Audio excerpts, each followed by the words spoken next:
전 세계를 덮친 코로나19가 세계 경제를 위기로 몰아넣고 있습니다. 유럽과 미국에서 시작된 최악의 증시 폭락 사태는 오늘 아시아 금융시장으로까지 번졌습니다. 팬데믹이 불러올 내수와 생산의 위축 그리고 무역의 단절이 거미줄처럼 얽힌 경제에 큰 상처를 낼 거란 우려 때문입니다. 금융 그리고 실물 위기가 결합한 이른바 복합 위기에 대비해야 한다는 목소리도 커지는데요. 문재인 대통령도 오늘 긴급회의를 열고 지금 상황을 메르스, 사스 때와는 비교가 안 되는 비상경제 시국이라고 규정했습니다. 그러면서 경제 수장들에겐 전례 없는 수준과 강도의 대책을 주문했는데요. 먼저 송승환 기자가 지금 경제 상황이 어떤지부터 짚어드립니다. 연쇄 폭락의 시작은 유럽이었습니다. 영국과 이탈리아 증시 등이 모두 10% 넘게 빠졌습니다. 뒤이어 열린 미국 증시도 크게 떨어지면서 사흘 만에 서킷 브레이커가 발동돼 거래를 일시 중단했습니다.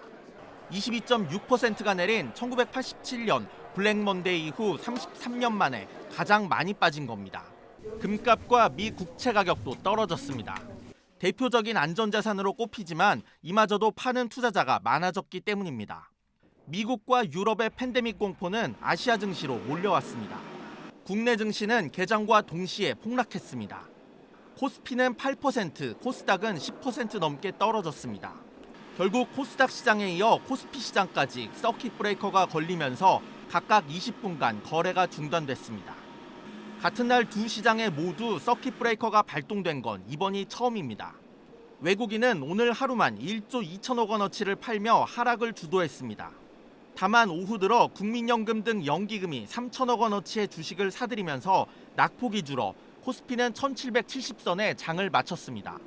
원달러 환율은 12원이 올라 달러당 1219원으로 장을 마감했습니다.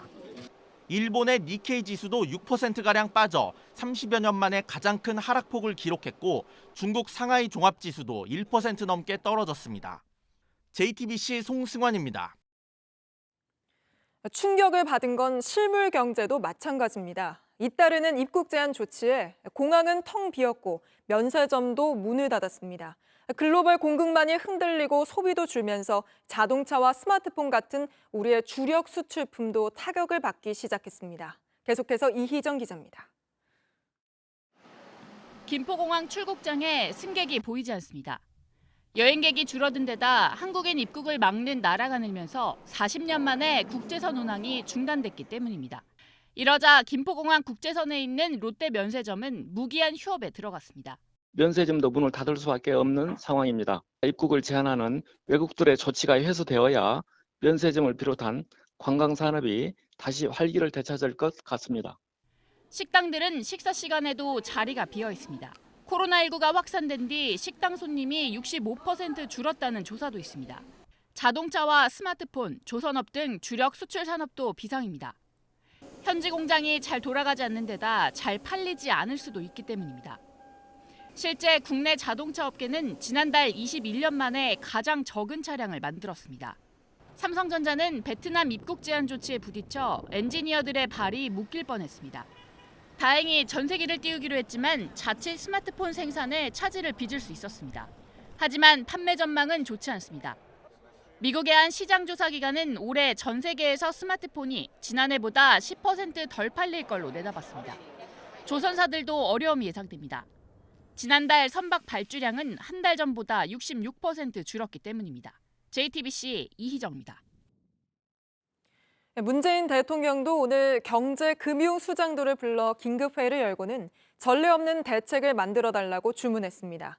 회의를 마친 뒤 금융당국은 주가 하락에 베팅하는 공매도를 다음 주부터 6개월간 금지하기로 했습니다. 한국은행이 기준금리를 내릴 가능성도 커지고 있는데요. 이어서 이세누리 기자입니다. 문재인 대통령은 취임 이후 처음으로 경제부처 장관들과 한국은행 총재를 한자리에 불러 모았습니다. 지금은 메르스 사스와는 비교가 안 되는 비상경제 시국이라며 과거 사례와 비교는 할 수 있으나 그때와는 양상이 다르고 특별하니 전례 없는 일을 해야 할 상황이라고 강조했습니다. 회의를 마친 뒤 금융위원회는 증시 폭락을 막기 위한 긴급 처방을 내놨습니다. 앞으로 6개월 동안 모든 상장 종목에 대한 공매도를 금지하기로 한 겁니다. 공매도는 주식을 빌려서 판 뒤 판 값보다 주가가 떨어지면 다시 사들여 이익을 내는 투자 기법입니다. 외국인이나 기관 투자가가 많이 사용하는데 그간 주가 하락을 부추기는 요인으로 꼽혔습니다. 복합 위기를 막기 위한 재정 통화 정책도 시동을 걸고 있습니다. 현재 국회에선 여당이 추경 예산을 늘리는 방안을 추진하고 있습니다. 정부는 추경과는 별도로 내수와 수출을 살리기 위한 추가 대책을 검토하고 있습니다. 한국은행은 이르면 다음 주 초에 임시금융통화위원회를 열기로 했습니다. 현재 1.25%인 기준금리를 내릴 가능성이 큽니다. JTBC 이세누리입니다. 네, 그럼 바로 취재 기자와 한 걸음 더 들어가 보겠습니다. 산업팀 송지혜 기자가 나와 있습니다. 자, 송 기자, 금융시장이 왜 이렇게 많이 흔들립니까? 네, 시장의 공포심이 커질 대로 커졌기 때문입니다. 이 투자자들이 가장 싫어하는 게 바로 불확실성인데요. 지금은 코로나19가 얼마나 퍼질지, 언제까지 계속될지 알 수가 없는 상황입니다. 이러자 불확실성을 줄이려고 자산을 정리하는 투자자가 많아지고 있는 겁니다. 이렇다 보니 주식 같은 위험 자산은 물론 평소 안전 자산으로 꼽히는 금이나 국채 가격까지 떨어지고 있습니다. 예, 2008년 금융위기 때보다 더 상황이 심각해질 수 있다. 이런 분석도 나오던데 왜 그런 건가요? 네, 2008년 위기는 이 미국의 금융회사 부실이 전 세계 금융시장을 흔든 것이었습니다. 네. 이 때문에 우리나라도 주가는 많이 떨어졌지만 실물 경제는 상대적으로 큰 충격을 받지는 않았습니다. 하지만 이번엔 내수와 수출 등 실물 경제와 또 금융시장이 동시에 흔들리는 이런 복합 위기라는 점이 다릅니다. 네. 주가만 떨어지는 게 아니라 소득과 일자리 등이 줄어들 수도 있다는 겁니다. 나라 사이에 길이 막혀서 교역이 줄어들고 내수 소비가 줄면서 세계 경제 성장률이 2%대 초반까지 내려갈 수 있다는 분석도 있습니다. 그럼 해결책이 있습니까? 결국은 미국, 유럽, 중국 이런 나라들이 나서게 될 것 같은데요. 결론부터 말씀드리면 현재로선 뾰족한 대책이 보이지는 않습니다. 2008년 금융위기 땐 금리를 내리고 또 돈을 풀어서 경기를 살렸지만 지금은 금리가 워낙 낮기 때문에 그 대책만으로는 쉽지 않은 듯합니다. 실제로 미국이 최근 기준금리를 한꺼번에 0.5%포인트나 내렸지만 엿새 만에 미국 증시는 폭락했습니다. 유럽 중앙은행도 이미 예금금리가 마이너스 때여서 더는 못 내리고 양적 완화, 그러니까 이 돈 풀기에 나섰지만 역시 통하지 않았습니다. 네. 이 세계 경제의 리더십이 흔들린 영향도 있습니다. 위기를 넘어서려면 결국 글로벌 공조가 필요한데요.